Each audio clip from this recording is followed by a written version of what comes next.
Hello, everyone. This is me, your host, Jennifer McCrae, your J Shrink. I know I've been gone a long time. I've been enduring some very rough medical problems and other stressors that's prevented me from doing any videos. But today, I have a good one for you that I think you may, uh, I'm not going to say enjoy, but maybe be of interest to you. And I'm going to do this video from a psychological viewpoint. I got the idea from this book. It's the true story from a a movie that I saw that's based on the true story of the murder of Sylvia Likens that I looked at one night, and it was just terrible how the girl was tortured to death and everything. That's why I'm calling this Diabolically Tortured to Death, the Sylvia Likens story. So, um, like as I said, I'm back. This time I'm going to do a true crime story through the lens of a psychological viewpoint. Okay, so it's gonna be a little bit educational and a little bit just for you to just enjoy looking at. So I must warn you, this video, the subject matter is very gruesome, graphic, and very explicit. It's very horrendous. It's just atrocious. And trigger warning to some of you people. It would depict instances of physical, emotional, verbal, sexual abuse, as well as horrendous torture that ultimately ends up in the murder of a 16-year-old girl. And what I'm going to do, I'm going to go through some psychological terms that that we will mention in the course of during the course of the video. And these psychological terms are the mob mentality. It's when one person witnesses a group committing a crime that one person may be prone to joining in. And we've got benign neglect. This occurs in people with poor parenting skills, whereas they leave their kids in a situation of non-interference and ignore their own responsibilities. Our third one is projection.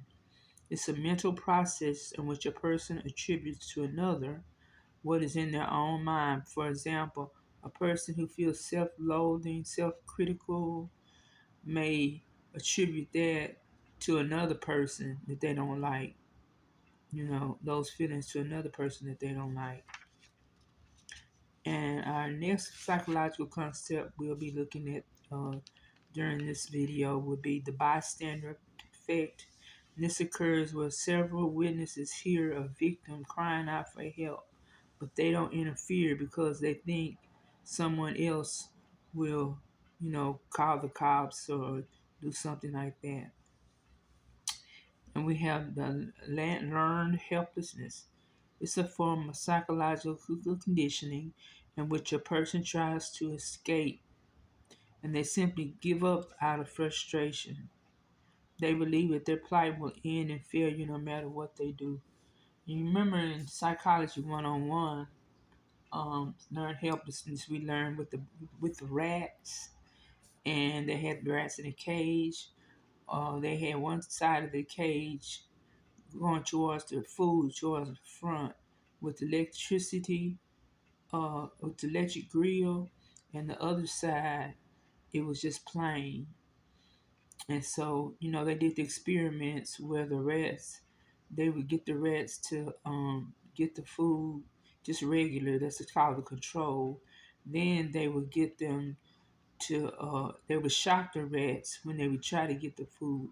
And they shocked the rats enough till even when they took away the shocks, the rats still wouldn't, they would still stay in the corner, defeated. You know, they still thought that they would get electrocuted if they tried to get the food. So that's learned helplessness from a black viewpoint, but it's a little bit different from a human viewpoint, and we'll see how that's different. Okay, I'm gonna start with these two people right here. Uh, the backstory. Okay, the individual on your left name is Gertrude Baniszewski. Gertrude was born on September 19th, 1929 in Indianapolis, Indiana, to Marcus and Molly Van Fossen. She was the third of six children, her father's favorite, and her mother didn't like the fact that she was her father's favorite. She couldn't stand her mother. Unfortunately, something bad happened to her when she was 11 years old. The father that she adored, he died of a heart attack while he was reading the newspaper. She actually saw him just have a heart attack while he was reading the newspaper. And that traumatized her, Gertrude. And her mother, as a result of that, since she didn't have her dad around to take her for, she she constantly bullied her at home. The mother and the siblings bullied her at home, and children at school bullied her. And this behavior caused her to develop a bitterness for women and self hatred for women in general. You know, like you hate your mother, and you just like those serial killers hate their mothers, and they kill women who look like their mothers. So that's the way Gertrude was. Okay. So when Gertrude, I'm gonna tell y'all also, this is going to be filled with confusing story. It's a, it's a convoluted, not convoluted. It's a very complex story, and quite a few characters in here. So just try to keep up, okay?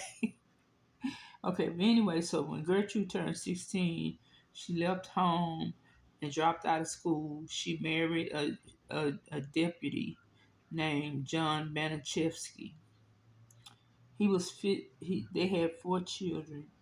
John was physically abusive to her, and he would beat her for any little thing. So she was careful when she was around John. So after 10 years, they divorced. Then Gertrude met a man named Edward Guthrie, and they only stayed and she she married him, but that only lasted for 3 months. Because they had four children, and he didn't really want the responsibility of somebody else's four children. They had Paula, Stephanie, John Jr., and Marie. So they had four children. So Gertrude had four children. And after that, Gertrude, guess what she did? She remarried John because I don't know if she needed a man, or she needed the money, or she needed the man and the money. But she remarried John. He was still abusive toward her, and they had two more children, uh, Shirley and James. And they soon divorced. John at first started giving her regular child support payments for the kids. Um, but later on, you know how it is today. Anyway, Gertrude met a man that was 14 years younger than her, named Dennis Lee Wright. They never married, and he abused her too. He was like a parasite. He sponged off of her because she was getting the child support from the husband, as well as doing laundry and knitting and stuff for the neighbors. And he abused her too. She got pregnant two times by him. The first time by this Dennis, he beat her so that she lost her baby. She miscarried. So the second time she got pregnant, she waited until she was showing, and he couldn't really do too much then. So They never married, and during the second time, uh, when she was pregnant, she was in the hospital giving birth to a baby. It was during that time Dennis, he snuck out. He got his clothes, snuck out while his wife was giving birth, and left her there. And some of this was because then John Senior was paying child support sporadically. So he got tired of her and her pack of kids. She had 6 kids. So Gertrude was left destitute and occasional payments from John whenever he decided to pay her. Okay, to your left is the main victim of this story. Her name is Sylvia Marie Likens. She was 16 years old. Sylvia was born on January 3rd, 1949, to Lester and Betty Likens in Lebanon, Indianapolis. Um, Her family moved a lot because they were carnival workers, so they were the people who sold confections out of the out of the carnival when people ride and everything. When they get their peanuts and pop and candy apples and whatever. That's what the Likens did on the carnival circuit. So the Likens had, let me see, they had 2 sets of fraternal twins. The first 2 sets uh, were born 2 years prior to Sylvia. They were Diana and Danny. So 2 years later, Sylvia was the lone child, the sole child. She was born 2 years, and 1 year after that, on some stroke of luck or just uh, some type of coincidence or whatever, uh, the Likens had 2 more children, 2 more fraternal twins named Jenny and Benny. So that was Sylvia. And Sylvia was the middle child. And unfortunately, Jenny contracted polio when she was a infant or a toddler. She was left disabled in one leg, supported by braces, and she walked with a severe limp because she had to have surgery on that leg. So it's because of this, Sylvia was very, very protective of Jenny. Sylvia was said to be a normal teen who babysat, ran errands for her neighbors, and collected soda bottles for change, all of which she gave the proceeds to her mother. She liked to listen to the Beatles record. She loves me, yeah, yeah, yeah. She loves me, yeah, yeah, yeah. Go dancing, go skating, and gossip with the other girls. Just normal teenage girls. Those were things she liked to do. So, in July of 1965, Betty left. Betty left. Betty left Lester, and she took uh, Sylvia and Jenny to an apartment, to an undisclosed apartment. I don't know. They said uh, that Lester was a little controlling, so that's why he left. That's why she took the 2 girls. While there, she was arrested for shoplifting. The girls, they had to spend the night alone in the dark, with only $2 between themselves. But early the next day, the girls met up with a friend named Darlene McGuire. Darlene introduced them to the monster's daughter, Paula Baniszewski. Paula suggested that they come over to her house and hang out. And when they did that, when it was getting towards the end of the day, Paula then asked her mother Gertrude if the girls could spend the night, and she agreed. The next day, Lester found them there. Somebody told him that the girls were there, and he found them there at the I'm sorry, at the Banachevsky's house. Anyway, he stayed there for 30 minutes and made small talk with Gertrude, and the topic came up about the plight of the girls. Um, they were, the rough and tough carnival circuit. He didn't want his daughters being raised or being around all the characters and shady people in the carnival. So he wanted Sylvia and Jenny to be in one place, so she could be safe, and she could be they could be safe.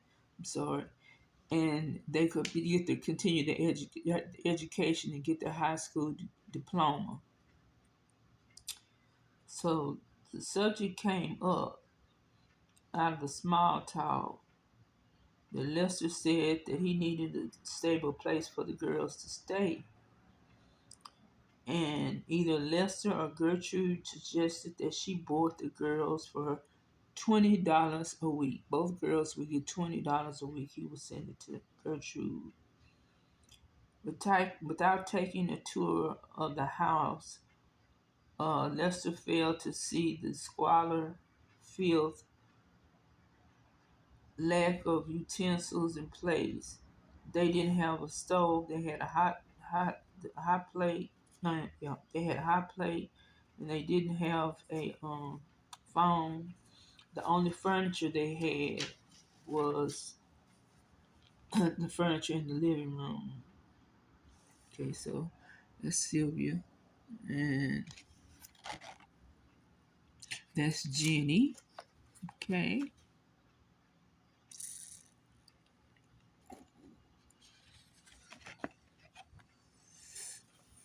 and that's Lester and Betty Likens, the parents.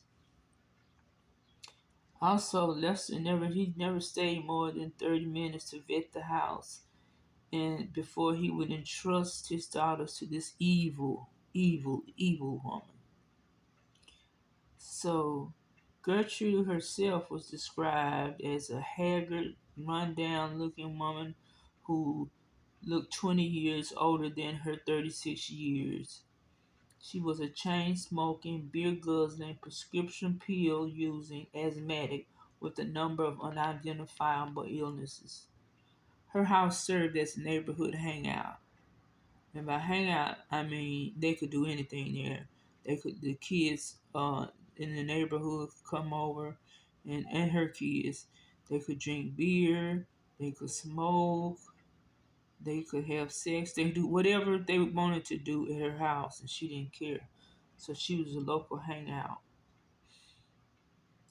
And because she had these vices, she was 5'6" and barely weighed 100 pounds.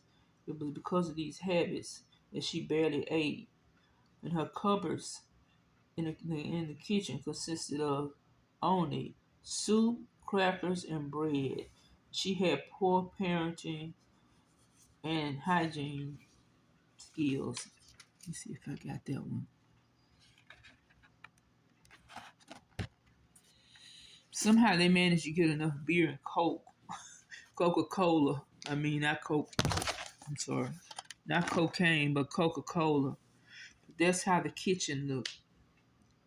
Uh, and that's what we call the first instance of benign neglect, where Lester didn't look over the place.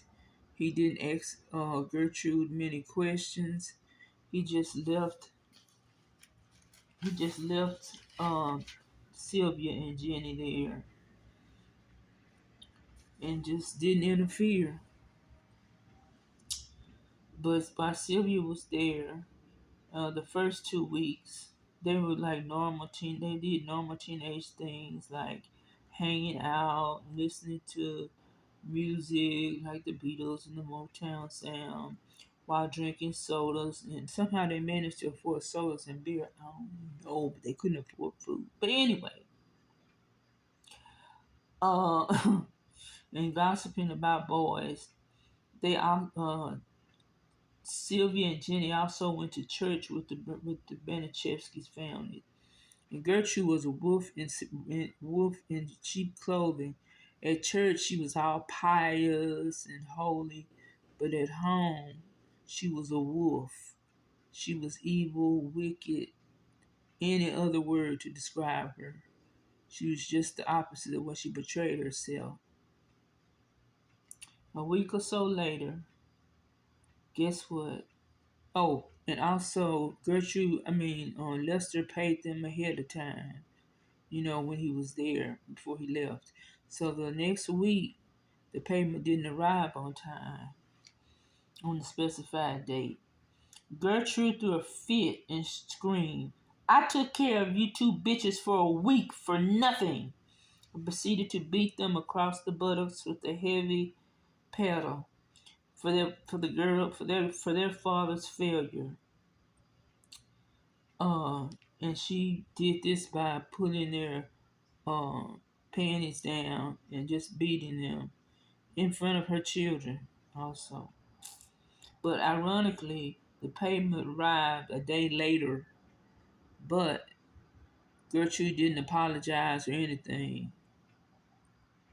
On another occasion, Sylvia and Jenny were out to collect soda bottles to get some candy and brought it to Gertrude's house so she could, she and other girls could eat the candy. This made Gertrude so mad she accused them of stealing. When Sylvia protested and tried to explain, Gertrude called her a liar and beat them with the heavy board. That she beat them each 15 times. Shortly thereafter, Gertrude and all the kids attended a church function, a church social function. The functions where everybody potluck, everybody bring, a dinner, and they have a picnic outside and everything. So they had one of those at the church, or with the church. And during the course of that event, Sylvia slipped up and managed to eat too much food. And this disgusted the Banichevsky kids. And they told their mother. When they got home, they took some leftovers with them. At dinner time, they ate the hot dogs, everybody except for Sylvia. All Gertrude did, wait a minute, Gertrude gave all the kids a hot dog. Gave them one hot dog after they finished eating to pass around and stack it with a whole bunch of condiments and spices and just heaped it on there. And she forced Sylvia to eat it. Sylvia promptly threw up. And furious, Gertrude made her eat her own vomit, saying that she was wasting food. The next week, Lester and Betty Likens came to check up on their daughters. Okay, this is called benign neglect now. They didn't see anything wrong, and the girls were scared of telling their parents of Gertrude's abuse. They thought they agreed with Gertrude because they thought that if they told, Gertrude would abuse them even more. So they told their children, their mother and father, that they were okay. After that, after their reassurance, the Likens left, satisfied, leaving the girls in the care of this monstrous woman. Okay, so that's big 9/11. Remember we talked about occurs in people with poor parenting skills where they leave their children in a situation of non-interference and ignore their responsibilities and not vetting the person who's supposed to be the caregiver of the children, who's Gertrude. By August 1965, the beginning of the real abuse occurred for Sylvia.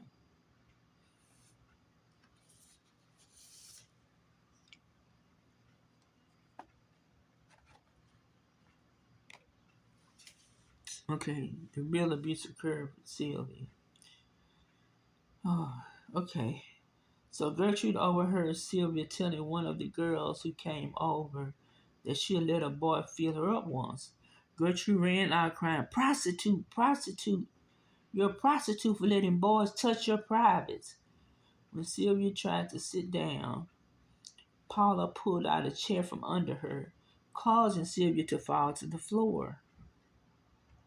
She then told Sylvia that she wasn't fit to sit in a chair and that she had to ask for either her permission or Paula's permission to sit in a chair. And out of nowhere, Gertrude began kicking Sylvia in the stomach and the crotch. She did this on several occasions after that, each time calling her a prostitute and a filthy girl.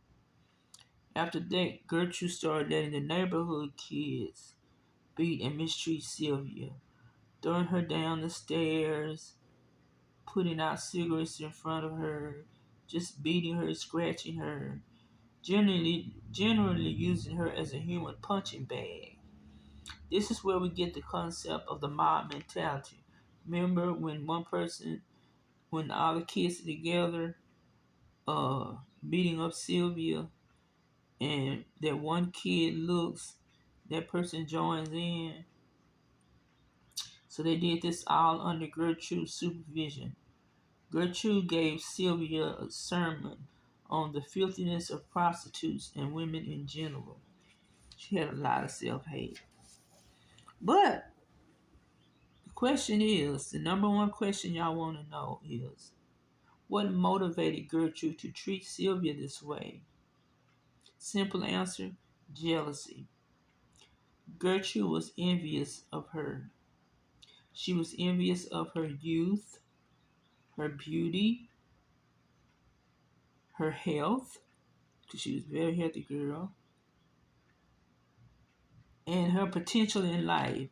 Even though they were, when Gertrude was 16, like Sylvia, she was married and pregnant and abused.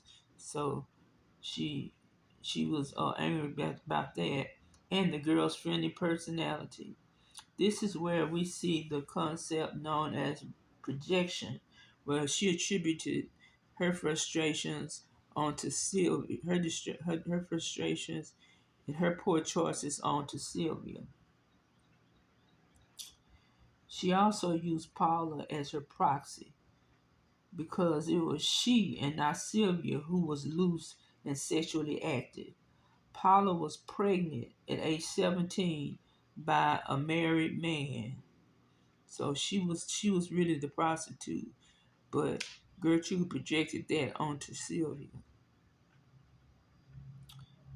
Um, Next came the rumor that Sylvia was telling her classmates that Paula, now we know this is a lie, that Paula and Stephanie was exchanging sex for money to the schoolboys.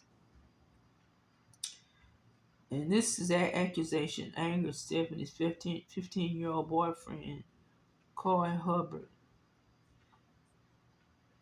so much that he seriously beat Sylvia and did judo on her to exact revenge. Gertrude cheered Coy on and invited him to come back and beat Sylvia whenever he felt like it. In addition, Gertrude would kick Sylvia in the stomach and in the crotch frequently. So it came up to mid-August 1965. A couple named Raymond and Phyllis Vermillion moved to the house next door. And Phyllis, seeing the number of kids coming out of Gertrude's house, she thought that they both worked, the Vermillions both worked, that Gertrude would make a good babysitter for her children, and that it would it would be financially stable for Gertrude to keep their two kids because she would get money for it.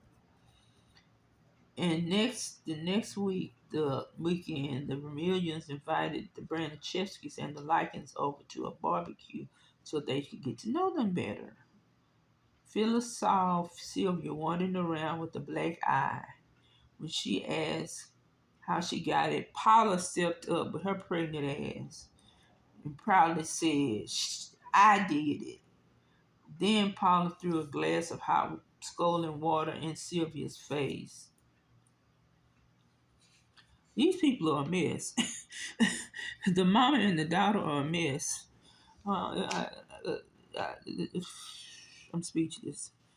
But anyhow, so neither of the Vermillions said anything or did anything, even though Gertrude was standing there looking at Paula when she said and did this. In the next week, during the next week, Phyllis came over to borrow something from Gertrude. She noticed that Sylvia was disoriented, wandering around with the black eye so distorted that it was swollen shut, almost shut, and she had a busted lip also. So she was running around just in a daze with two black eyes almost swollen shut and her lips was busted. Okay. And on another case, during at another time, a young girl that came to the house named Judy Duke told her parents about Sylvia's abuse. They told her, but the parents told her she was just getting disciplined and not to talk about it. And no one made mention of it. And we talked about that. Well, that's the first instance of the bystander effect. In another case, Sylvia had, bruises and stuff on her and sores. And one of the boys anonymously told the nurse. And they went to Gertrude's house. Sylvia was out of the house at that time. And Gertrude said she just couldn't control Sylvia. Sylvia was just